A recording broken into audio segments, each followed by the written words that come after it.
مہندی والی اسے مہندی لگانے آ چکی تھی۔ وہ اس وقت نیچے لاؤنج میں بیٹھی مہندی لگوا رہی تھی۔ میم، آپ کے ہاتھ میں کیا نام لکھنا ہے؟ مہندی والی نے پوچھا۔ کوئی بھی نہیں، اس نے جواب دیا۔ یہ کیا بات ہوئی؟ کوئی نہیں؟ تم عادل بھائی کا نام کیوں نہیں لکھوا رہی ہاتھ پر؟ ایمان جو اس کے پاس بیٹھی ہوئی تھی اس نے پوچھا۔ ہاتھ میں محرم کا نام اچھا لگتا ہے۔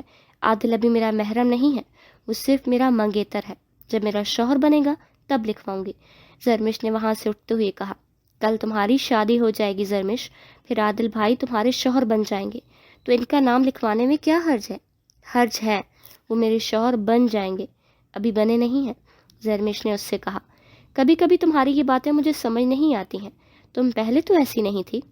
مطلب تم پہلے حجاب بھی نہیں کرتی تھی، اچانک سے تم اتنی چینج کیسے ہو گئی؟ ایمان نے اس سے وہ سوال پوچھا جو وہ کب سے پوچھنا چاہتی تھی۔ ہاں، میں پہلے حجاب نہیں کرتی تھی، پھر کسی نے مجھے احساس دلایا کہ عورت چھپی ہوئی چیز ہے جو صرف پردے میں اچھی لگتی ہے، زرمش نے کسی کی بھولی بسری بات کو یاد کرتے کہا۔ اچھا چھوڑو ان سب باتوں کو، ویسے میں کیا سوچ رہی ہوں؟ مجھے کیا پتا تم کیا سوچ رہی ہو؟ زرمش نے اس کی طرف دیکھتے ہوئے کہا۔ مجھے لگا تھا وہ ہڈی والے لڑکے کو تمہاری شادی کا پتہ چلے گا تو وہ تمہارے ناولز کی ہیرو کی طرح آئے گا اور کہے گا کہ زرمش صرف میری ہے اور گن پوائنٹ پر تمہیں لے جائے گا۔ کیسا؟ اس نے پورا منظر سوچتے ہوئے ساتھ زرمش سے پوچھا۔ ویری فنی، یہاں ڈرامے کی شوٹنگ نہیں چل رہی اور نہ ہی یہ کوئی ناول ہے، یہ حقیقی زندگی ہے۔ حقیقت میں ایسا نہیں ہوتا، یہ صرف ڈراموں اور ناولز میں ہوتا ہے۔ وہ واش روم سے مہندی والے ہاتھ دھو کر آئی تھی تو اس کے ہاتھ بہت خوبصورت لگ رہے تھے۔ واہ زرمش، تمہاری مہندی کا رنگ کتنا گہرا آیا ہے، مطلب ہمارے بھائی صاحب تم سے بہت محبت کریں گے، ایمان نے اس کے کندھے سے کندھا ٹکراتے ہوئے شرارت سے کہا۔ میں ان سب باتوں پر یقین نہیں کرتی، یہ سب فلمی باتیں ہیں، اس نے ٹاول سے ہاتھ صاف کرتے ہوئے کہا۔ زرمش تم جلدی سے تیار ہو کر نیچے آ جاؤ، عالیہ نے اس کے کمرے میں داخل ہوتے ہوئے کہا۔ جی آپی، میں بس آتی ہوں۔ اچھا تم تیار ہو، میں نیچے چلتی ہوں، کچن میں تائی جان اکیلی ہیں، عالیہ کہہ کر چلی گئی۔ زرمش واش روم میں ڈریس چینج کرنے چلی گئی۔ جب وہ چینج کر کے آئی تو بہت پیاری لگ رہی تھی۔ اس نے پیلے رنگ کا شرارہ پہنا ہوا تھا جو زرد اور ہرے کام سے بھرا ہوا تھا، ساتھ میں گوٹا پٹی والی کرتی تھی، اس کے ساتھ گرین کلر کا کنٹراسٹ دوپٹہ تھا جو اس پر بہت پیارا لگ رہا تھا۔ ماشاءاللہ، تم تو میک اپ کے بغیر ہی اتنی پیاری لگ رہی ہو، ایمان نے اس کی تعریف کرتے ہوئے کہا۔ شکریہ، زرمش نے مسکراتے ہوئے کہا۔ ایمان نے اسے ہلکا پھلکا میک اپ کیا اور ساتھ میں پھولوں کی جیولری بھی پہنائی، اس میں وہ اور زیادہ پیاری لگ رہی تھی۔ آج تم نے اتنا میک اپ بھی نہیں کیا، پھر بھی اتنی پیاری لگ رہی ہو، تو کل دلہن کے روپ میں کیا قیامت ڈھاؤ گی؟ ایمان نے آئینے میں اس کا چہرہ دیکھتے ہوئے کہا۔ وہ نیچے آئی تو اس کے سب کزن اور چند رشتہ دار خواتین ڈھولکی بجا رہی تھیں اور ساتھ ٹپے اور مائیں گا رہی تھیں۔ سعدیہ بیگم اور عافیہ بیگم کی جب اس پر نظر پڑی تو انہوں نے ماشاءاللہ کہا اور اس کی نظر اتاری۔ عادل کی اور اس کی رسم زرمش کے کہنے پر علیحدہ علیحدہ ہوئی تھی، اس لیے پہلے زرمش کی رسم حنا ادا کی جانی تھی۔ ایمان نے اسے صوفے پر بٹھایا تو سب سے پہلے سعدیہ بیگم نے رسم ادا کی اور اس کے بعد عافیہ بیگم نے۔ اس طرح باری باری سب نے اس کی رسم ادا کی اور اسے ڈھیروں دعائیں دیں۔ کافی دیر تک ہلا گلا چلتا رہا۔ اس کی کزنز عادل کے نام سے تنگ کرتی رہیں، ان کی باتوں پر وہ محض مسکرا رہی تھی۔ پھر اس کی تھکن کے احساس سے سعدیہ بیگم نے اسے روم میں بھجوا دیا۔ اس کے بعد عادل کی رسم ادا کی گئی، جبکہ وہ تھکن سے چور سو چکی تھی کیونکہ کل اسے سارا دن بیٹھنا تھا۔ وہ آج پھر اس گھر میں موجود تھا۔ اس گھر میں اس کی بچپن کی بہت سی یادیں تھیں۔ وہ جب بہت زیادہ اداس ہوتا تو وہ یہیں پر آتا تھا۔ وہ اس وقت صوفے پر ٹانگ رکھے بیٹھا تھا اور ایک ہاتھ میں سگریٹ پکڑی تھی۔ ماما، میں اپنی سسٹر سے بہت پیار کروں گا، اسے ٹوائز بھی لا کر دوں گا۔ اسے سالوں پہلے کی اپنی کہی بات یاد آئی، اس نے اپنی ماں سے کہی تھی۔ وہ اپنی بہن کے آنے پر کتنا ایکسائٹڈ تھا، لیکن ان کی خوشیوں کو نظر لگ گئی تھی۔ اپنی پرنسس کا نام میں رکھوں گا، یہ صرف میری پرنسس ہوگی نا ماما؟ اب منظر بدل گیا تھا۔ ایک چھوٹا سا بچہ اپنی ماں سے سوال کر رہا تھا۔ ہاں، یہ صرف میری زیان کی پرنسس ہے، اس بچے کی ماں نے کہا۔ زیان، پرومس کرو کہ تم اپنی پرنسس کا خیال رکھو گے، اسے کبھی اکیلا نہیں چھوڑو گے۔ اب ایک عورت 10 سال کے بچے سے وعدہ لے رہی تھی۔ میں پرومس کرتا ہوں آنی، میں اپنی پرنسس کا خیال رکھوں گا۔ اور وہ رونے لگی تو اسے اپنی چاکلیٹ بھی دوں گا۔ سارے منظر اس کی آنکھوں کے سامنے گھوم رہے تھے، لیکن وہ اپنی پرنسس کا خیال نہیں رکھ پایا تھا۔ کہاں گم ہو؟ تمہارا ہاتھ جل رہا ہے، ذیشان جو ابھی وہاں آیا تھا اس نے اس کے ہاتھ سے سگریٹ پکڑتے ہوئے کہا۔ وہ اس وقت سوچوں میں اتنا مگن تھا کہ اسے پتہ ہی نہ چلا کہ اس کا ہاتھ جل رہا ہے، کہیں بھی نہیں۔ اس نے ٹیک چھوڑتے ہوئے کہا، زیان جو کچھ بھی ماضی میں ہوا تھا اس میں تمہارا قصور نہیں تھا۔ تم خود کو اور انکل آنٹی کو کب تک اس جرم کی سزا دو گے جو انہوں نے اور تم نے کیا ہی نہیں؟ ان کی وجہ سے میری ماں مر گئی اور تم کہتے ہو ان کا کوئی قصور نہیں ہے۔ میری ماں کی موت کے ذمہ دار وہ دونوں ہیں۔ جانتے ہو اس دن وہ کتنا خوش تھی؟ وہ بابا کو سرپرائز دینا چاہتی تھی لیکن انہوں نے تو ہمیں ہی سرپرائز دے دیا۔ اس نے سرخ چہرے کے ساتھ جواب دیا، چلو مان لیا وہ قصوروار ہے، ان کی وجہ سے آنٹی کی ڈیتھ ہوئی تھی، لیکن تم خود کو کس جرم کی سزا دے رہے ہو؟ جس وجہ سے تم خود کو سزا دے رہے ہو اس میں تمہارا کوئی قصور نہیں تھا، وہ سب قسمت میں لکھا تھا۔ وہ دن بھول کیوں نہیں جاتے تم؟ خود کو تکلیف کیوں پہنچا رہے ہو اتنے سالوں سے؟ ذیشان نے اس سے ہمیشہ والا سوال دہرایا۔ میں نے اپنا وعدہ توڑ دیا اس سے بڑا جرم کیا ہوگا؟ میں اپنی پرنسس کا خیال نہیں رکھ پایا۔ اس دن جو کچھ ہوا تھا میری ضد کی وجہ سے ہوا تھا۔ تم نے تو کوئی وعدہ نہیں توڑا زیان، پلیز مجھے اس ٹاپک پر بات نہیں کرنی۔ زیان نے اسے ٹالتے ہوئے کہا، ٹھیک ہے نہیں کرتا اس ٹاپک پر بات، تم بتاؤ تمہارا کیا ارادہ ہے؟ اب آج زرمش بھابھی کی شادی ہے، ذیشان نے ٹاپک چینج کرتے ہوئے کہا۔ میں نے سوچ لیا ہے مجھے کیا کرنا ہے، زیان نے کچھ سوچتے ہوئے کہا۔ آج زرمش اور عادل کی بارات تھی اس لیے سب لوگ تیاریاں کر رہے تھے۔ بارات کا فنکشن گھر پر ہی ارینج کیا گیا تھا کیونکہ زیادہ لوگ انوائٹڈ نہیں تھے۔ فاروق صاحب کے کچھ دوست اور بزنس پارٹنرز تھے یا پھر زرمش کے ننھیال والے۔ اس کے ددھیال میں زیادہ لوگ نہیں تھے، بس چند رشتہ دار تھے جو کہ انوائٹڈ تھے۔ سعدیہ بیگم بار بار اس کا ماتھا چوم رہی تھیں اور اسے گلے لگا رہی تھیں۔ ان کی آنکھوں میں آنسو تھے۔ سعدیہ آپا، آپ تو ایسے کر رہی ہیں جیسے زرمش یہ گھر چھوڑ کر کہیں دور جا رہی ہو۔ وہ یہیں پر ہوگی آپ کے پاس، جی بھر کر پیار کریے گا اس سے، عافیہ بیگم نے انہیں تسلی دیتے ہوئے کہا۔ بیٹیاں جب رخصت ہو جائیں تو وہ پرائی ہو جاتی ہیں، ان پر کسی اور کا حق ہو جاتا ہے۔ بس اللہ سے ایک ہی دعا ہے کہ وہ سب بیٹیوں کے نصیب اچھے کرے، انہوں نے آنسو پوچھتے ہوئے کہا۔ آمین، عافیہ بیگم نے کہا۔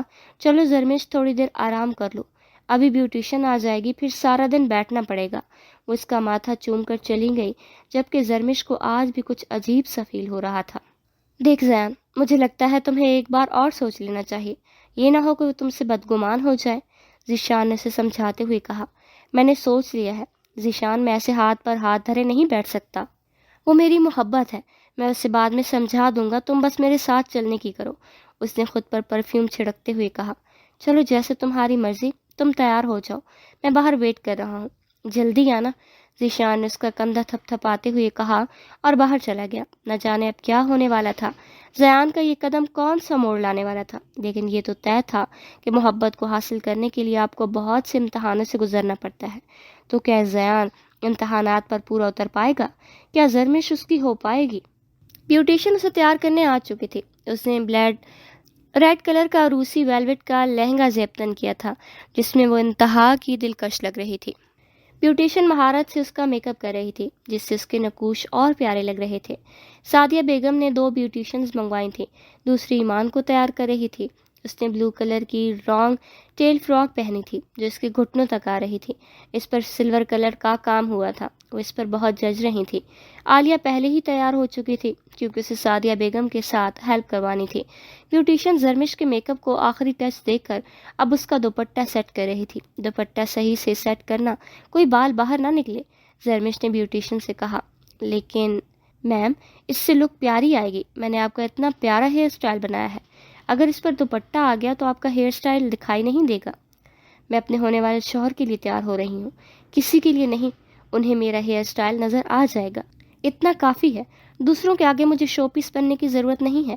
لیکن میم، شادی پر تو سب چلتا ہے، بیوٹیشن نے کہا۔ چلتا ہوگا لیکن میں اپنے بال باہر نہیں نکالوں گی، اگر آپ کو ویسے دوپٹہ سیٹ کرنا ہے تو ٹھیک ہے، نہیں تو میں خود کر لوں گی۔ اس کی بات پر بیوٹیشن خاموش ہو کر اس کا دوپٹہ سیٹ کرنے لگی۔ اس نے ٹھیک سے دوپٹہ سیٹ کیا تھا جس سے اس کے بال بالکل نظر نہیں آ رہے تھے، وہ بہت پیاری لگ رہی تھی۔ بیوٹیشن اسے تیار کر کے چلی گئی۔ وہ آئینے کے سامنے کھڑی اپنا جائزہ لے رہی تھی جب اسے باہر سے عجیب سی شور کی آواز سنائی دی۔ اس نے باہر دیکھا تو اسے اس دن ہوٹل والا لڑکا نظر آیا جو اس کے بابا کے پاس کھڑا تھا۔ اس کے بابا بہت غصے میں لگ رہے تھے۔ اس کے بابا اس لڑکی کو لے کر کمرے میں چلے گئے جبکہ وہ الجھن کا شکار تھی۔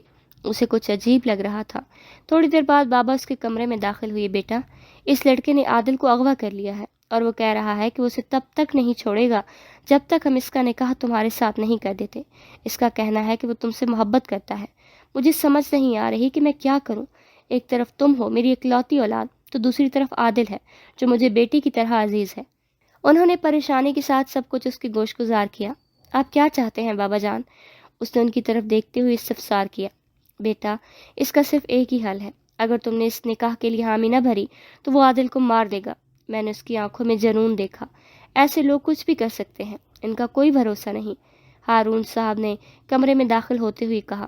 وہ خود الجھ گئی تھی، اسے سمجھ نہیں آ رہی تھی کہ وہ کیا کرے۔ زرمش، میرے بیٹے کو بچا لو، وہ میرے بیٹے کو مار ڈالے گا۔ میں جانتی ہوں کہ میں اس وقت خود غرض بن رہی ہوں، لیکن میں کیا کروں، ایک ماں ہوں نا۔ اس بے بس ماں کی فریاد سن لو، انہوں نے اس کے آگے ہاتھ جوڑتے ہوئے کہا۔ یہ آپ کیا کر رہی ہیں چاچی جان؟ پلیز آپ ایسے نہ کریں، میں اس سے نکاح کے لیے تیار ہوں، میں کروں گی اس سے نکاح، آپ کے بیٹے کو کچھ نہیں ہوگا۔ زرمش نے آنسو روکتے ہوئے کہا۔ مجھے معاف کر دینا میری بچی، میں اس وقت ایک بے بس اور مجبور ماں ہوں۔ انہوں نے روتے ہوئے اسے گلے لگا لیا۔ وہ ان کے لیے عالیہ کی طرح ہی تھی۔ سعدیہ بیگم بھی اس وقت رو رہی تھی۔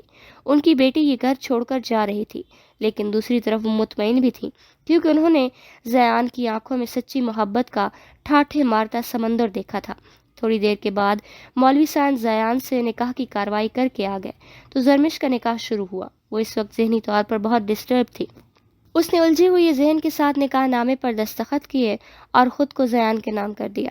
اب وہ زرمش زیان خان زادہ تھی۔ ایمان بھی اس کے پاس بیٹھی تھی۔ وہ خود بہت پریشان تھی۔ اسے یقین نہیں آ رہا تھا کہ زیان ایسے بھی کر سکتا ہے۔ وہ اس وقت معاف ہوتے ذہن کے ساتھ سب سے مل رہی تھی۔ ایک پل میں سب کچھ بدل گیا تھا۔ وہ ایک ایسے شخص کے نام کر دی گئی تھی جسے اس نے صرف چند بار دیکھا تھا۔ وہ اسے جانتی تک نہیں تھی، نہ جانے اس کی زندگی کیا موڑ لینے آنے والی تھی۔ سعدیہ بیگم نے اسے نم آنکھوں کے ساتھ گلے لگایا اور ڈھیروں دعائیں دی۔ زرمش، اب جو بھی ہوا، جیسے بھی ہوا، زیان اب تمہارا شوہر ہے، اپنے فرائض میں کوئی کوتاہی مت کرنا۔ میری بچی، اس کی عزت اب تم پر فرض ہے۔ اس نے پتہ نہیں سنا تھا یا نہیں، لیکن اس نے سر ضرور ہلایا تھا۔ اب وہ عالیہ سے مل رہی تھی۔ وہ بھی بہت اداس ہو رہی تھی۔ ایمان اس سے مل کر ایموشنل ہو گئی تھی۔ اپنا خیال رکھنا زرمش، میں بہت جلد تم سے ملنے آؤں گی، ایمان نے اس سے گلے ملتے ہوئے کہا تو اس نے صرف سر ہلانے پر اکتفا کیا۔ ذیشان جو زیان کے ساتھ کھڑا تھا اسے روتا دیکھ کر حیران ہوا تھا۔ اسے یقین نہیں آ رہا تھا کہ یہ پٹاخہ لڑکی رو بھی سکتی ہے، وہ صرف لڑتے ہوئے ہی اچھی لگتی ہے۔ اس نے دل میں کہا، استغفر اللہ، یہ میں کیا سوچ رہا ہوں۔ اس نے اپنی سوچ پر لعنت بھیجتے ہوئے کہا۔ وہ سب سے مل کر معاف ہوتے ذہن کے ساتھ گاڑی میں بیٹھی تھی۔ اسے سمجھ نہیں آ رہی تھی کہ اس کے ساتھ کیا ہو گیا ہے۔ کل تک وہ کسی اور کے نام کی مہندی لگا کے بیٹھی تھی اور آج وہ کسی اور کے نام کر دی گئی تھی۔ گاڑی اپنی منزل کی طرف رواں دواں تھی۔ گاڑی ذیشان چلا رہا تھا جبکہ زیان پیسنجر سیٹ پر بیٹھا تھا۔ وہ زرمش کی طرف دیکھ رہا تھا جو سیٹ کے ساتھ ٹیک لگائے بیٹھی تھی۔ وہ جانتا تھا وہ اس وقت شدید الجھن کا شکار ہے۔ شاید اسے اس رشتے کو سمجھنے میں وقت لگتا، لیکن وہ کیا کرتا، وہ اسے کسی اور کے ساتھ نہیں دیکھ سکتا تھا۔ اس نے سوچ لیا تھا کہ وہ اسے اپنی محبت کا یقین دلائے گا۔ اسے لگتا تھا کہ وہ اس کے دل کی بات کو سمجھے گی، لیکن وہ بھول گیا تھا محبت میں آزمائش شرط ہے۔ دوسری طرف زرمش، جس نے کب سے اپنے آنسوں پر قابو پایا ہوا تھا، اس کے ضبط کا بندھن ٹوٹا اور وہ بے آواز رونے لگی۔ وہ خود کو زیان کے سامنے کمزور ظاہر نہیں کرنا چاہتی تھی۔ اس نے سوچ لیا تھا کہ وہ اس سے معاف نہیں کرے گی۔ کیا محبت کرنے والے ایسے ہوتے ہیں؟ محبت کرنے والے یوں رسوا نہیں کرتے، لیکن اس نے تو اسے بھری محفل میں رسوا کیا تھا۔ وہ آتے ہوئے محلے کی عورتوں کی باتیں سن کر آئی تھی جو اس کے کردار پر کیچڑ اچھال رہی تھی۔ ان کا کہنا تھا کہ ضرور لڑکی کا ہی چکر چل رہا ہوگا، ورنہ کون کسی کے پیچھے یوں آتا ہے۔ اس نے ہمیشہ خود کو سیند کر رکھا تھا اور آج اس کے کردار پر انگلیاں اٹھائی گئی تھیں، وہ بھی اس شخص کی وجہ سے جو اس سے محبت کا دعوے دار تھا۔ یکدم گاڑی کو بریک لگی۔ وہ اپنی سوچوں سے باہر آئی۔ اس نے باہر نظر دوڑائی تو اسے ایک گیٹ دکھائی دیا جس پر شاہ مینشن لکھا تھا۔ زیان نے گاڑی سے نکل کر اس کی طرف کا دروازہ کھول کر اس کی طرف ہاتھ بڑھایا۔ وہ اس کے ہاتھ کو نظر انداز کر کے خود ہی اٹھنے لگی، جس کی وجہ سے اس کا پاؤں لہنگے میں الجھا۔ اس سے پہلے کہ وہ گرتی، زیان اسے تھام لیا تھا۔ اس کی نظر اس کے چہرے پر پڑی تو اسے سارے منظر پھیکے لگنے لگے تھے۔ وہ تو اس کی آنکھوں میں کھو گیا۔ خوبصورت تو وہ پہلے بھی بہت تھی، لیکن میک اپ نے اس کے حسن کو چار چاند لگا دیا تھا۔ وہ اس کے چہرے میں کھویا ہوا تھا۔ کہ زرمش نے زور سے اس کے پاؤں پر اپنا ہیل والا پاؤں مارا تو وہ درد سے بلبلا اٹھا۔ اسے زرمش سے اس چیز کی توقع نہیں تھی، اس لیے حیرانگی سے اس کی طرف دیکھا۔ میں خود چل سکتی ہوں، مجھے کسی کے سہارے کی ضرورت نہیں ہے، اس نے اس کی آنکھوں میں دیکھتے ہوئے کہا۔ وہ تو اس کا یہ روپ دیکھ کر حیران تھا، اسے نہیں پتا تھا کہ چپ چپ رہنے والی لڑکی کا یہ روپ بھی ہے، لیکن وہ نہیں جانتا تھا اس نے ابھی اور بھی بہت سے روپ دیکھنے ہیں، اس کے یہ تو کچھ بھی نہیں تھے۔ بہت جلد یہ لڑکی اسے حیران کرنے والی تھی۔ ریڈرز، کون کون خوش ہے زیان اور زرمش کی شادی پر؟ کمنٹ میں ضرور بتائیے گا۔ خوش رہیں، خوشیاں بانٹیں۔ میں جانتا ہوں تمہارے ہاتھ پیر سلامت ہیں، لیکن تم نے یہ جو اتنا ہیوی ڈریس پہنا ہے اس میں چل نہیں پاؤ گی، میں تمہاری ہیلپ کر دیتا ہوں، اس نے نرمی سے کہا۔ مجھے آپ کی کسی ہیلپ کی ضرورت نہیں ہے، میں خود چل سکتی ہوں۔ ذیشان انہیں چھوڑنے کے بعد جا چکا تھا، اس لیے وہ یہاں اکیلے تھے۔ اس نے ابھی 2 قدم ہی آگے بڑھائے تھے کہ اس کا پیر پھر سے لہنگے میں الجھا۔ اس دفعہ اس نے پھر سے اسے تھام لیا۔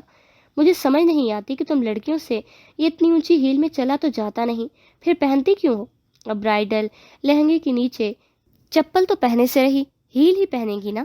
آپ لڑکوں کو کیا پتا ان سب کا کہ لہنگے کے نیچے کیا پہننا ہے؟ ویسے بھی آپ کو میری فکر کرنے کی ضرورت نہیں ہے، اس نے ہاتھ سے لہنگا تھوڑا سا اٹھاتے ہوئے کہا۔ ضرورت ہے، اب تم میری بیوی ہو، میں فکر نہیں کروں گا تو اور کون کرے گا؟ اس نے اس دفعہ بھی نرمی سے کہا۔ کریکشن مسٹر، زبردستی کی بیوی، اس نے بھڑکتے ہوئے کہا۔ بیوی تو ہو نا، چاہے زبردستی کی ہی صحیح، اور میرا نام زیان خان زادہ ہے، مسٹر نہیں، اس نے دوسری طرف سے اس کا لہنگا پکڑتے ہوئے کہا۔ اس دفعہ اس نے کچھ نہیں کہا، جانتی تھی کہ وہ لہنگے میں اور ہیل میں چل نہیں پائے گی۔ واٹ ایور، اس نے لاپرواہی سے سر چٹکا، جبکہ وہ تو اس کو یوں جواب دینے پر حیران تھا۔ وہ جیسے لگتا تھا کہ وہ اسے منا لے گا، اب اسے وہ سب سے مشکل لگ رہا تھا۔ اسے پتہ نہیں تھا کہ اس کی یہ کوائٹ کوئین اصل میں چیٹر کوئین ہے۔ یہ ہمارا روم ہے، اس نے کمرے میں داخل ہوتے ہوئے کہا۔ اگر کسی بھی چیز کی ضرورت ہو تو تم مجھے بتا دینا، اگر چاہو تو چینج کر سکتی ہو، الماری میں تمہاری ڈریسنگ ہینگ کی ہوئی ہے، جو چاہے پہن سکتی ہو، وہ کہہ کر روم سے چلا گیا۔ وہ اس وقت شاہ مینشن میں تھے، جو اس کی پرنسس کے نام تھا۔ یہ وہی گھر ہے جس کا ذکر پہلے کیا گیا تھا، جہاں اس کی ماما اور اس کی پرنسس کی بہت سی یادیں تھیں۔ یہ گھر اسے بہت عزیز تھا، اس گھر میں اس کی پرنسس کی یادیں تھیں۔ وہ دوسرے روم میں فریش ہونے آ گیا، جانتا تھا کہ وہ ان کے رشتے کو ابھی مینٹلی ایکسیپٹ نہیں کر پا رہی تھی۔ وہ چاہتا تھا کہ زرمش کمفرٹیبل ہو کر چینج کرے۔ دوسری طرف زرمش کپڑے نکالنے کے لیے کبڈ کھولی تو وہ حیران رہ گئی، کیونکہ اس میں ہر طرح کی ڈریسز تھیں جن کے ساتھ میچنگ حجاب تھے۔ سب ڈریسز ویسی ہی تھیں جیسی وہ پہنتی تھی، یوں لگ رہا تھا کہ جیسے اس نے بہت پہلے سے ہی سب طے کیا ہو۔ وہ ایک بلیو کلر کی شرٹ اور کیپری لے کر چینج کرنے چلی گئی۔ جب وہ باہر آئی تو وہ بھی روم میں آ چکا تھا۔ اس نے بال کھلے چھوڑے ہوئے تھے، اس کے بال بہت لمبے اور گھنے تھے۔ زیان نے پہلی دفعہ اس کے بال دیکھے تھے جو کمر تک آ رہے تھے۔ غضب ہوا کھلنا تیری زلفے دراز کا، پھانسی گلے میں ڈال کر دنیا لٹک گئی۔ اس کے کھلے بالوں کو دیکھ کر اس نے شعر پڑھا۔ وہ جو کنگھی کر رہی تھی اس کے شعر پر چونکی۔ ٹھرکی انسان، اس نے منہ میں بڑبڑایا۔ میں نے نیچے کھانا لگوا دیا ہے، تم آ جاؤ کھانا کھا لو، اس نے بازو کی کف موڑتے ہوئے کہا۔ مجھے بھوک نہیں ہے، اس نے بیڈ پر بیٹھتے ہوئے کہا، کیونکہ وہ تھک گئی تھی۔ حالانکہ بھوک سے اس کے پیٹ میں چوہے دوڑ رہے تھے، لیکن اس پر ظاہر نہیں کرنا چاہتی تھی۔ ایز یو وش، وہ کہہ کر باہر چلا گیا، جبکہ وہ منہ کھولے اس طرف دیکھ رہی تھی جہاں سے وہ گیا تھا۔ اسے اس سے یہ امید نہیں تھی، اسے لگا تھا وہ اسے کھانے کے لیے منائے گا یا کم از کم اسے اپنے عمل کی وضاحت دے گا۔ وہ تھوڑی دیر بعد بریانی کی پلیٹ اور سینڈوچ لے کر روم میں آیا اور بیڈ پر بیٹھ کر کھانے لگا۔ بریانی اس کی فیوریٹ ڈش تھی۔ اس کے منہ میں پانی آ رہا تھا، وہ ٹیڑھی نظروں سے اسے دیکھ رہی تھی جبکہ وہ اپنے دھیان میں بیٹھ کر کھانے لگا۔ ویسے اگر تمہارے منہ میں پانی آ رہا ہے تو تم بھی کھا سکتی ہو، اس نے اسے پھر سے آفر کی۔ جی نہیں، میرے منہ میں پانی نہیں آ رہا، اس نے دو بدو جواب دیا۔ آخر کو اپنا بھرم بھی تو رکھنا تھا۔ وہ کھانا کھا کر پلیٹ رکھنے کچن میں چلا گیا۔ یہ کیا تھا؟ بندہ اگر منع کر دے تو دوبارہ صلح مار لیتا۔ بندہ ایز یو وش، اس نے اس کی نقل اتارتے ہوئے کہا۔ اللہ جی، مجھے بریانی کھانی ہے، اس نے اوپر دیکھتے ہوئے کہا، جبکہ زیان جو اندر آ رہا تھا اس کے چہرے پر خوبصورت سی مسکراہٹ دوڑ گئی۔ وہ جانتا تھا اسے بھوک لگی ہے، اس نے جان بوجھ کر کھانا نہیں کھایا، اس لیے وہ اس کے لیے بریانی رکھ کر آیا تھا۔ اب وہ یہ دیکھنا چاہتا تھا کہ اس کی بیوی کتنی دیر تک یوں ہی بھوکی رہ سکتی ہے۔ تھوڑی دیر بعد وہ بھی وضو کر کے آئی کیونکہ عشاء کی نماز کا وقت ہو رہا تھا۔ اس نے مغرب کی نماز بھی نہیں پڑھی تھی۔ اب وہ عشاء کی نماز قضا نہیں کرنا چاہتی تھی، جبکہ زیان اس سے پہلے ہی وضو کر چکا تھا۔ کیا تم میرے ساتھ نفل نماز پڑھو گی؟ میں چاہتا ہوں کہ ہم اپنی زندگی کا آغاز نماز سے کریں، اس سے رشتے میں برکت پیدا ہوتی ہے۔ وہ جائے نماز بچھا رہی تھی کہ جب اسے پیچھے سے اس کی آواز سنائی دی۔ وہ اسے کہنا چاہتی تھی کہ زبردستی کے رشتے میں برکت نہیں ہوتی، لیکن اس نے آفر ہی ایسی کی تھی کہ وہ منع نہیں کر پائی۔ ٹھیک ہے، میں پڑھوں گی۔ اس نے اس کے تھوڑا سا پیچھے اپنی جائے نماز بچھا لی۔ اس طرح اس نے زیان کی امامت میں نماز پڑھی۔ وہ اپنے ڈریمز وغیرہ اکثر اپنی ڈائری پر نوٹ کرتی رہتی تھی۔ اس کی ایک خواہش یہ بھی تھی کہ وہ اپنے محرم کے ساتھ اس کی امامت میں نماز پڑھے، لیکن وہ نہیں جانتی تھی کہ اس کی یہ خواہش اس طرح پوری ہوگی۔ ان دونوں کی دعا اکٹھے ہی دعا مانگی۔ وہ اپنے اللہ سے دعا مانگ رہا تھا کہ اس کی بیوی کا دل اس کی طرف سے صاف کر دے، جبکہ وہ اپنے اللہ سے اس کی شکایتیں لگا رہی تھی۔ وہ اپنی ہر بات اپنے اللہ سے شیئر کرتی تھی۔ وہ دوسروں کے سامنے خاموش اور چپ رہتی تھی، لیکن اصل میں وہ بھی دوسری لڑکیوں کی طرح وہ بھی چاہتی تھی کہ وہ کسی سے اپنی باتیں شیئر کرے، اس لیے وہ رات کو اپنی ہر بات اللہ کو بتاتی تھی۔ اس کے بقول اس سے اس کا دل ہلکا ہو جاتا ہے۔ وہ کسی کے سامنے خود کو ظاہر نہیں کرتی تھی۔ وہ اکثر جب موڈ میں ہوتی تھی تو ایمان سے اپنی خواہشیں شیئر کیا کرتی تھی، جس میں زیادہ تر اس کے ناولز کی کہانیاں ہوتی تھی۔ وہ ایمان کے علاوہ کسی سے بھی زیادہ فری نہیں ہوتی تھی، اس لیے اس کی کلاس فیلوز کو لگتا تھا کہ وہ بہت کم بولتی ہے۔ ایمان کے علاوہ آج پہلی بار وہ زیان سے یوں بات کر رہی تھی۔ اسے خود سمجھ نہیں آ رہی تھی کہ وہ ایسا کیوں کر رہی ہے۔ اس نے دعا مانگ کر اپنے اللہ سے ڈھیر ساری باتیں کی، جبکہ وہ اس دوران اتنی مگن تھی کہ دیکھ ہی نہیں پائی تھی کہ زیان اس کے چہرے کی طرف غور سے دیکھ رہا ہے۔ اسے اس کا معصوم سا حجاب میں لپٹا چہرہ بہت دلکش لگ رہا تھا۔ اس کا دل کر رہا تھا کہ اسے دیکھتا ہی رہے۔ کتنا شفاف چہرہ تھا اس کا، اس پر غضب اس کی خوبصورت آنکھیں جنہیں وہ پہلی بار اتنے قریب سے دیکھ رہا تھا۔ اس پر انکشاف ہوا تھا کہ اس کی آنکھیں بہت خوبصورت ہیں، غزال آنکھیں، شفاف آنکھیں، مصوری کا کمال آنکھیں، ہزاروں ان سے قتل ہوں گے خدا کے بندے سنبھال آنکھیں۔ وہ نماز میں پڑھنے کے بعد جائے نماز رکھ کر بیڈ کے پاس آ کر کھڑی ہوئی۔ مجھے سونا ہے، اس نے زیان کی طرف دیکھتے ہوئے کہا۔ ہاں تو سو جاؤ، مجھ سے کیوں پوچھ رہی ہو؟ زیان نے کہا۔ میں آپ سے پوچھ نہیں رہی، سارے بیڈ پر آپ لیٹی ہوئی ہیں، میں کہاں پر سوں؟ اس کے کہنے کی دیر تھی کہ وہ سائڈ پر ہو گیا۔ زرمش، مجھے تم سے بات کرنی ہے، زیان نے اس کی طرف دیکھتے ہوئے کہا۔ کہیں، کیا بات کرنی ہے آپ کو؟ اس نے بے رخی سے پوچھا۔ میں جانتا ہوں زرمش، جو میں نے کیا ہے وہ صحیح نہیں ہے، لیکن میں کیا کرتا، میں تمہیں کسی اور کا ہوتے نہیں دیکھ سکتا تھا۔ میں محبت کرتا ہوں تم سے، کیسے تمہیں کسی اور کے نام کر دیتا؟ اس نے اس کی طرف دیکھتے ہوئے کہا۔ محبت، واو، آپ جانتی بھی ہیں محبت کسے کہتے ہیں؟ زرمش نے طنزیہ مسکراہٹ سے کہا۔ محبت کرنے والوں کے لیے اپنے محبوب کی عزت سب سے پہلے ہوتی ہے، لیکن آپ نے کیا کیا بھری محفل میں؟ مجھے بدنام کر دیا۔ آپ جانتے ہیں وہاں بیٹھی عورتیں کیسی کیسی باتیں بول رہی تھیں میرے بارے میں؟ وہ کہہ رہی تھی میرا ہی کوئی افیئر ہوگا آپ سے، ورنہ کوئی بھی کیسے کسی کے پیچھے اس طرح آ سکتا ہے، وہ بھی شادی کے روز۔ میں بغیر قصور کے بھی بد کردار کہلائی گئی ہوں، میں وہ بھی صرف آپ کی وجہ سے۔ اور وہ کہہ رہی تھی کہ میں پردے کے پیچھے لڑکوں سے چکر چلاتی ہوں اور آپ اسے محبت کہتے ہیں۔ تو سنیے مسٹر خانزادہ، مجھے ایسی محبت نہیں چاہیے۔ آپ جانتے ہیں میں نے آج پہلی بار اپنے بابا کو اتنا بے بس دیکھا تھا، اور ان کا سر جھکا ہوا تھا ایک بیٹی کے لیے۔ اس سے اذیتناک اور کچھ نہیں ہو سکتا۔ ایک بیٹی کبھی بھی اپنے باپ کا جھکا ہوا سر نہیں دیکھ سکتی، اس کے لیے میں آپ کو کبھی معاف نہیں کروں گی، اس نے بے رخی سے جواب دیا اور کمبل میں منہ دے کر لیٹ گئی۔ اسے ایک بار پھر سے ان سب عورتوں کی باتیں یاد آئیں جو وہ اس کے بارے میں کر رہی تھی۔ میں جانتا ہوں میں نے غلط کیا ہے، لیکن میرے پاس اور کوئی چارہ نہیں تھا، اس نے بے بسی سے کہا۔ مجھے اس ٹاپک پر کوئی بات نہیں کرنی پلیز۔ لیکن زرمش، کیا آپ چاہتے ہیں میں یہاں سے چلی جاؤں تو مجھے ویسے ہی بتا دیں۔ اس سے پہلے کہ وہ اپنی بات مکمل کرتا، اس نے اسے ٹوکتے ہوئے کہا۔ ٹھیک ہے، تم سو جاؤ، میں تمہیں ڈسٹرب نہیں کرتا۔ اب اس نے لیٹتے ہوئے ماتھے پر بازو رکھ لیا۔ اس نے تب انا میں کھانا نہیں کھایا تھا، اسے زوروں کی بھوک لگ رہی تھی، اس کے پیٹ میں چوہے دوڑ رہے تھے۔ اس نے اپنے ساتھ لیٹے زیان کی طرف دیکھا جو سو رہا تھا، پھر خود سے کمبل پرے کیا اور کچن کی طرف چلی گئی۔ اس نے فریج میں دیکھا تو ایک ڈش میں بریانی پڑی تھی۔ اس نے اس میں سے تھوڑی سی بریانی نکال کر اوون میں رکھی۔ بریانی گرم ہونے کے بعد اس نے پیٹ بھر کر کھائی۔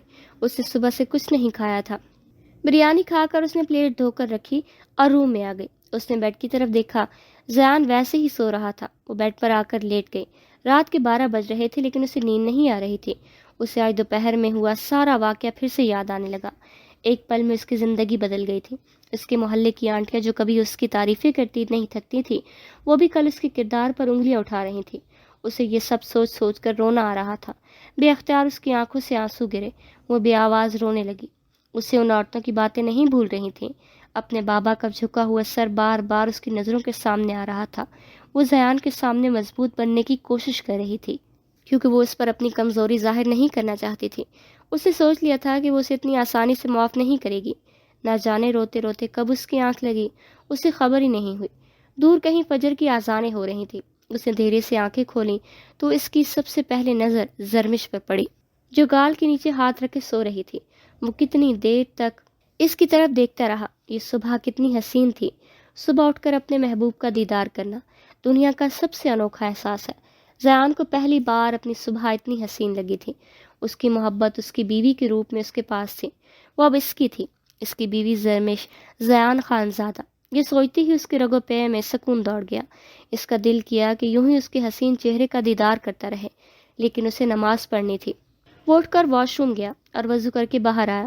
وہ ہمیشہ نماز مسجد میں پڑھنے جاتا تھا، لیکن آج اس کا دل کر رہا تھا کہ وہ اپنی بیوی کے ساتھ نماز پڑھے، اس لیے وہ وضو کر کے زرمش کو بھی اٹھانے لگا۔ زرمش، اس نے اسے آواز دی۔ زرمش۔ زرمش نے اسے کندھے سے تھوڑا سا ہلایا تو وہ کسمسانے لگی اور آہستہ سے آنکھیں کھولی تو سامنے زیان کو دیکھ کر اٹھ گئی۔ اٹھ جاؤ، نماز نہیں پڑھنی کیا؟ اذان ہو گئی ہے۔ زیان اس سے کہنے کے بعد دونوں جائے نماز بچھانے لگا، جبکہ زرمش وضو کرنے چلی گئی۔ جب وہ وضو کر کے باہر آئی تو دونوں نے مل کر نماز پڑھی۔ زیان نماز پڑھ کر جاگنگ پر چلا گیا، جبکہ زرمش نیچے چلی گئی۔ وہ نیچے آئی تو ایک عورت صوفے پر بیٹھی تسبیح پڑھ رہی تھی۔ اسے یاد تھا جب وہ رات کو آئی تھی تو گھر پر کوئی نہیں تھا۔ پھر یہ کون تھی؟ انہوں نے قدموں کی آواز پر اس کی طرف دیکھا۔ آؤ بیٹا، انہوں نے اسے پاس بلایا۔ وہ ان کے پاس صوفے پر بیٹھ گئی۔ کیا نام ہے بیٹا آپ کا؟ انہوں نے اس کی ہچکچاہٹ کو دیکھتے ہوئے خود ہی پوچھا۔ زرمش، اس نے دھیرے سے کہا۔ ماشاءاللہ، بہت پیارا نام ہے، بالکل تمہاری طرح، انہوں نے پیار سے کہا۔ میں رضیہ ہوں، زیان بیٹے کی ڈرائیور کی بیوی، میں یہیں رہتی ہوں۔ کل جب تم لوگ آئے تھے تو میں اپنے کمرے میں تھی، میری طبیعت ٹھیک نہیں تھی، انہوں نے زرمش کی آنکھوں میں سوال دیکھتے ہوئے کہا۔ میں جانتی ہوں تم زیان سے خفا ہو، اس نے مجھے بتایا تھا کل تمہارے بارے میں، وہ کافی دنوں سے بہت پریشان تھا۔ میں جانتی ہوں اس نے جو کیا وہ ٹھیک نہیں ہے، لیکن وہ دل کا برا نہیں ہے، وہ بہت اچھا انسان ہے۔ میں 2 سال سے اسے جانتی ہوں، لوگ چاہے اسے کچھ بھی کہیں، لیکن میں جانتی ہوں وہ بہت اچھا انسان ہے۔ تم بہت خوش قسمت ہو جو تمہیں زیان جیسا شوہر ملا، تم میری بیٹیوں کی طرح ہو بیٹا، اس لیے تمہیں ایک ہی بات کہوں گی، اس کی عزت کرنا، کیونکہ وہ جیسا بھی ہے تمہارا شوہر ہے۔ نافرمان بیوی اللہ کو پسند نہیں، انہوں نے پیار سے اسے سمجھایا۔ اسے صرف سر ہلایا۔ میں ناشتہ تیار کر لوں؟ تم بھی روم میں جاؤ، اس کے کپڑے نکال دو، اچھی بیویاں اپنے شوہروں کے کام خود کرتی ہیں، جاؤ شاباش میری بچی۔ وہ اس سے تاکید کر کے چلی گئی۔ وہ روم میں آ کر زیان کے کپڑے نکالنے لگی۔ جو بھی تھا وہ جانتی تھی کہ زیان اب اس کا شوہر ہے، وہ بھلے اسے معاف نہ کرے، لیکن اس کے کام کرنا اس پر فرض ہے۔ وہ اپنے فرائض میں کوئی کوتاہی نہیں کرنا چاہتی تھی۔ پھر وہ نیچے آ کر رضیہ خالہ کے ساتھ ان کی ہیلپ کروانے لگی۔ انہوں نے اسے منع بھی کیا تھا، لیکن اس نے بھی ان کی ایک نہ سنی۔ اس دوران زیان بھی آ گیا۔ وہ اسے خالہ کے ساتھ دیکھ کر روم میں چلا گیا۔ جب وہ روم میں داخل ہوا تو اسے خوشگوار حیرت ہوئی، کیونکہ سامنے بیڈ پر اس کے کپڑے نکالے ہوئے تھے، اس کے ساتھ کف لنکس واچ بھی پڑی تھی۔ زرمش نے اس کے لیے جو ڈریسنگ سلیکٹ کی تھی وہ کرتا شلوار تھی۔ وہ اس طرح کی ڈریسنگ بہت کم کرتا تھا، لیکن آج اس کی بیوی نے اس کے لیے یہ کپڑے نکالے تھے تو وہ کیسے نہ پہنتا۔ اسے امید نہیں تھی کہ وہ اس کے کپڑے نکالے گی، لیکن اسے بہت خوشی ہوئی تھی۔ وہ اپنی زندگی میں اس تبدیلی پر بہت خوش تھا۔ وہ فریش ہو کر نیچے آ گیا۔ اس نے زرمش کا نکالا کرتا شلوار پہنا ہوا تھا جو اس پر بہت سوٹ کر رہا تھا۔ اس نے عادت کے مطابق کف کو کوہنیوں تک موڑا ہوا تھا۔ جیل سے سیٹ کیے بال وہ بے حد وجیح لگ رہا تھا۔ رضیہ خالہ کی اس پر نظر پڑی تو انہوں نے بے اختیار ماشاءاللہ کہا۔ انہوں نے ساتھ بیٹھ کر کھانا کھایا۔ آج سنڈے تھا سو زیان نے آفس نہیں جانا تھا۔ وہ زرمش کو لے کر خانزادہ ولا جانا چاہتا تھا۔ زیان نے سب سے پہلے زرمش کے لیے کھانا نکالا اور پھر خود بھی کھانے لگا۔ آپ کی طبیعت کیسی ہے اب خالہ جان؟ زیان نے کھانا کھاتے ہوئے ان سے طبیعت دریافت کی۔ اللہ کا کرم ہے، بالکل ٹھیک ہوں بیٹا۔ میڈیسن لے لی تھی آپ نے رات کو؟ اس نے ان سے پوچھا۔ ہاں میں نے لے لی تھی۔ اچھا، آپ کو کوئی کام نہ کریے گا، ملازمہ آ کر کر دے گی، آپ آرام کریے گا۔ ہم ناشتہ کرنے کے بعد خانزادہ ولا جائیں گے، تو آپ اپنا خیال رکھیے گا۔ ٹھیک ہے، میں اپنا خیال رکھوں گی، تم بھی میری بہو کا خیال رکھنا اور اسے میرے پاس لاتے رہنا۔ جی خالہ حضور۔ آپ کہاں جانے کی بات کر رہے تھے نیچے؟ زرمش نے روم میں داخل ہوتے ہوئے کہا۔ خانزادہ ولا، ہمارا گھر وہی ہے، وہاں پر میری پھپھو اور چھوٹی بہن اروا ہوتی ہیں۔ یہ بھی ہمارا ہی گھر ہے، لیکن میں یہاں کبھی کبھار آتا ہوں، یہاں رضیہ خالہ ہی رہتی ہیں۔ وہ اس سے اس کے پیرنٹس کے بارے میں پوچھنا چاہتی تھی۔ اس نے کہا تھا کہ وہاں اس کی پھپھو اور بہن رہتی ہیں، تو پھر اس کے پیرنٹس کہاں تھے؟ لیکن اس نے اپنا ارادہ ترک کر دیا۔ تم تیاری کر لو، وہاں پر تمہارے کپڑے اور ضرورت کی ہر چیز موجود ہے، اس لیے یہاں سے کچھ بھی لے جانے کی ضرورت نہیں۔ اس نے الماری کی ڈرار سے ایک گفٹ پیک نکالا۔ یہ لو، یہ تمہاری منہ دکھائی ہے، کل رات کو دینا چاہتا تھا لیکن مجھے یاد نہیں رہا۔ وہ اسے گفٹ دیکھ کر روم سے چلا گیا۔ اس کے جانے کے بعد زرمش نے گفٹ کھولا تو اس میں گولڈ کا خوبصورت سا بریسلیٹ تھا۔ زرمش کو وہ بہت اچھا لگا تھا۔ سیم ایسا ہی بریسلیٹ اس نے ایک شاپ سے تب پسند کیا تھا جب وہ انٹر میں تھی، لیکن تب اس کے پاس اتنے پیسے نہیں تھے۔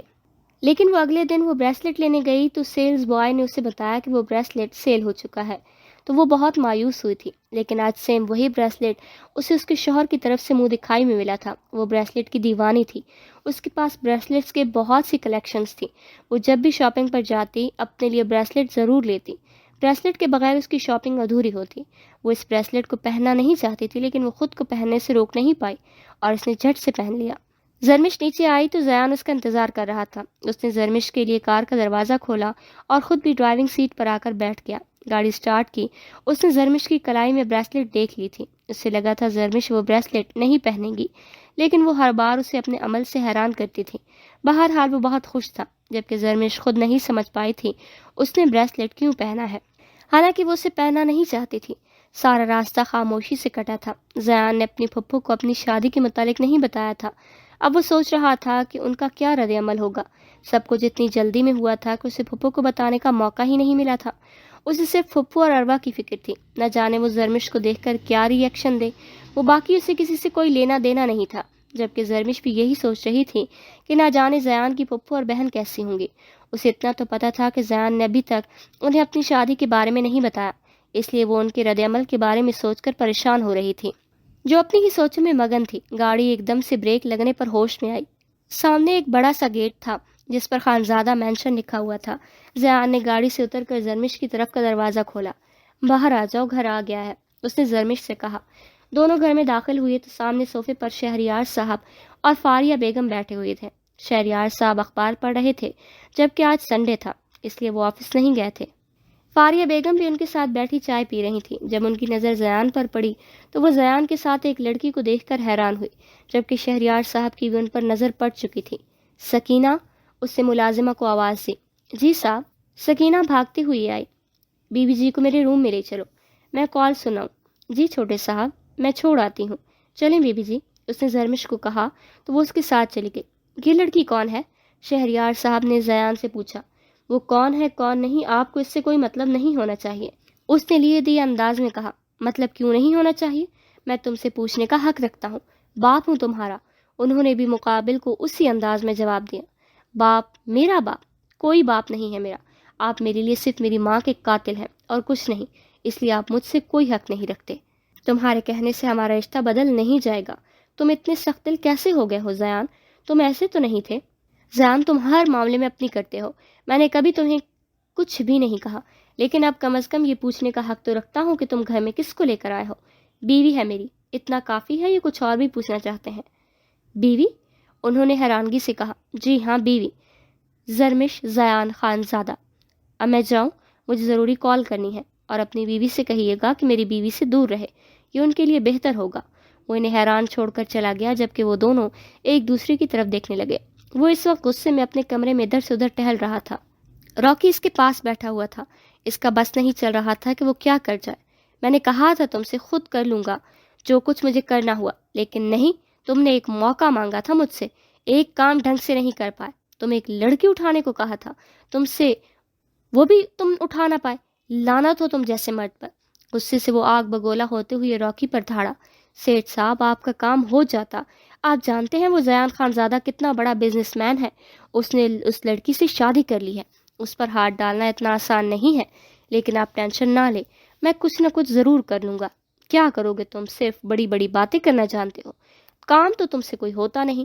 سیٹھ نے غصے سے کرسی کو ٹانگ مارتے ہوئے کہا۔ وہ کرسی دور جا کر گری۔ دیکھو سیٹھ، یہ وقت غصہ کرنے کا نہیں ہے، ہمیں تحمل سے بیٹھ کر کچھ سوچنا ہوگا۔ زیان خان زادہ کوئی عام بندہ نہیں ہے، وہ بہت بڑا بزنس مین ہے، پاکستان کے نمبر 1 بزنس مین میں اس کا نام آتا ہے۔ اس کی بیوی پر ہاتھ ڈالنا اتنا آسان نہیں ہے، ہم کچھ نہ کچھ ضرور کر لیں گے، راکی نے تحمل سے جواب دیا۔ مجھے اب تم پر رتی برابر بھی بھروسہ نہیں، سیٹھ نے غصے سے کہا۔ دیکھو سیٹھ، اس لڑکی کی صرف تمہیں ضرورت نہیں ہے، وہ میری بھی بہت کام کی ہے، کروڑوں کی جائیداد ہے اس کے نام، اگر وہ میرے ہاتھ لگ گئی تو میں راتوں رات کروڑ پتی بن جاؤں گا۔ ارے آپ کو بھی وہ مل جائے گی، آپ بس تحمل سے کام لیں اور سوچیں کہ ہمیں آگے کیا کرنا ہے۔ نیچے جو ایک انکل آنٹی بیٹھے ہیں وہ کون ہے؟ سکینہ اسے کمرے میں چھوڑ کر جانے لگی کہ زرمش نے اسے شہریار صاحب اور فاریہ بیگم کے بارے میں پوچھا۔ شہریار صاحب جی، اور عافیہ بی بی جی کے بارے میں پوچھ رہی ہیں آپ؟ اس نے زرمش سے پوچھا۔ جی ہاں، انہی کے بارے میں پوچھ رہی ہوں، زرمش نے کہا۔ جی وہ زیان صاحب کے ماں باپ ہیں، بہت اچھے ہیں جی، ہم غریبوں کا بہت بھلا کرتے ہیں۔ بی بی جی تو بہت اچھے اخلاق کی مالک ہیں جی، بہت پیار کرتی ہیں زیان صاحب سے، لیکن زیان صاحب ان سے اکھڑے اکھڑے رہتے ہیں۔ ملازمت شاید بہت زیادہ باتونی تھی، زرمش نے اندازہ لگایا تھا۔ اچھا باپ جائیں، زیان نے تو کہا تھا کہ اس کے گھر میں صرف اس کی پھپھو اور بہن رہتی ہیں، اس نے اپنے پیرنٹس کے بارے میں کیوں نہیں بتایا؟ اور ملازمہ بھی بتا رہی تھی کہ وہ اپنی ماں سے اکھڑے اکھڑے رہتے ہیں، ایسا کیوں ہے؟ وہ اس کے بارے میں سوچ ہی رہی تھی کہ دھڑام کی آواز سے دروازہ کھلا اور جینز اور شارٹ شرٹ میں ایک لڑکی اندر داخل ہوئی۔ اس کا چہرہ میک اپ سے لتھڑا ہوا تھا۔ تم سمجھتے کیا ہو خود کو؟ تمہاری ہمت بھی کیسے ہوئی میرے زیان سے شادی کرنے کی؟ اس نے نہایت بدتمیزی کے ساتھ پوچھا۔ وہ ابھی باہر سے آئی تھی تو نیچے شہریار صاحب اور عافیہ بیگم اسی کے بارے میں بات کر رہے تھے تو وہ گھر آگ بگولا ہوتی زیان کے کمرے میں آ گئی۔ کیا بدتمیزی ہے یہ؟ اور کون ہے آپ؟ ایک تو آپ بغیر بتائے اندر آئی ہیں، اوپر سے بدتمیزی کر رہی ہیں، زرمش نے تحمل سے کہا۔ او شٹ اپ، تم مجھے مینرز مت سکھاؤ۔ کون تم؟ اور تمہاری ہمت بھی کیسے ہوئی زیان سے شادی کرنے کی؟ میں بہت اچھے سے جانتی ہوں تم جیسی لڑکیوں کو، لیکن میری ایک بات کان کھول کر سن لو، زیان صرف میرا ہے، بچپن سے محبت کرتی آ رہی ہوں اس سے، اتنی آسانی سے اسے کسی اور کا ہونے نہیں دوں گی۔ اس نے انگلی اٹھاتے ہوئے کہا۔ ایکسکیوز می، تم سے میں آرام سے بات کر رہی ہوں تو اس کا مطلب یہ نہیں ہے کہ جو تمہارے منہ میں آئے تم بولتی جاؤ، اور میں ہر ایرے غیرے کو منہ نہیں لگاتی، so you can go now. اور جہاں تک شادی کی بات ہے تو یہ تم زیان سے ہی جا کر پوچھو کہ اس نے مجھ سے شادی کیوں کی ہے۔ اس نے بھی اسی کے انداز میں جواب دیا، وہ کب سے اس کی بکواس سن رہی تھی، اب اس کی برداشت جواب دے گئی تھی۔ تمہاری ہمت کیسی ہو مجھ سے ایسے بات کرنے کی؟ تانیہ نے اسے مارنے کے لیے ہاتھ اٹھایا ہی تھا کہ اس کا ہاتھ کسی نے بیچ میں ہی روک لیا۔ تم ہوتی کون ہو میری بیوی پر ہاتھ اٹھانے والی؟ زیان جو ابھی ذیشان کی کال سن کر آیا تھا، اسے زرمش پر ہاتھ اٹھاتے دیکھ کر اس کا ہاتھ بیچ میں ہی روک لیا۔ اس کی آنکھوں سے شعلے نکل رہے تھے، اس کا دل کر رہا تھا کہ اس کے منہ پر کھینچ کر تھپڑ مارے، اگر وہ لڑکی نہ ہوتی تو وہ سچ میں مار دیتا۔ تم اس 2 ٹکی کی لڑکی کی وجہ سے مجھ سے ایسے بات کر رہے ہو؟ شٹ اپ، بکواس بند کرو اپنی، ایک لفظ اور میری بیوی کے بارے میں بولا نا تو زبان گدی سے کھینچ لوں گا۔ وہ اتنے زور سے دھاڑا تھا کہ زرمش وہ لرز اٹھی، ڈر تو زرمش بھی گئی تھی، اس نے آج سے پہلے اسے اتنے غصے میں دیکھا نہیں تھا۔ یہ لڑکی میری بیوی ہے، زیان خان زادہ کی بیوی، اگر آج کے بعد تم نے اس کے ساتھ بدتمیزی کی تو میں بھول جاؤں گا کہ تم میری پھپھو کی بیٹی ہو۔ میں تمہارا لحاظ صرف پھپھو کی وجہ سے کرتا ہوں، پھر وہ بھی نہیں کروں گا۔ Now get out. اس نے دروازے کی طرف ہاتھ کرتے ہوئے اسے جانے کے لیے کہا۔ ابھی تو میں جا رہی، لیکن میں اپنی یہ بے عزتی کبھی نہیں بھولوں گی۔ پہلے تم میری صرف محبت تھے، اب تم میری ضد بن چکے ہو، اگر تم میرے نہیں ہوئے تو میں تمہیں اس کا بھی نہیں ہونے دوں گی۔ یہ بات یاد رکھنا زیان، جو چیز میری نہیں ہوتی میں اسے کسی اور کا بھی نہیں ہونے دیتی۔ I said get out. اس نے پھر سے کہا تو وہ قہر برساتی نظروں سے زرمش کو دیکھتے ہوئے وہاں سے چلی گئی۔ سوری زرمش، اس نے بھی جو بھی بکواس کی اس کے لیے میں تم سے معافی مانگتا ہوں۔ آپ نے تو کہا تھا کہ آپ کے گھر میں صرف آپ کی پھپھو اور بہن رہتی ہیں، آگے ملازمہ نے مجھے بتایا تھا جو انکل آنٹی نیچے بیٹھے ہوئے ہیں وہ آپ کے ماں باپ ہیں، تو آپ نے مجھ سے جھوٹ کیوں بولا؟ زرمش نے اس کی بات کو نظر انداز کرتے ہوئے کہا۔ اس گھر میں میرے لیے صرف میری پھپھو اور بہن اہمیت رکھتی ہیں، دوسروں سے مجھے کوئی لینا دینا نہیں، اور تمہیں بھی نہیں ہونا چاہیے۔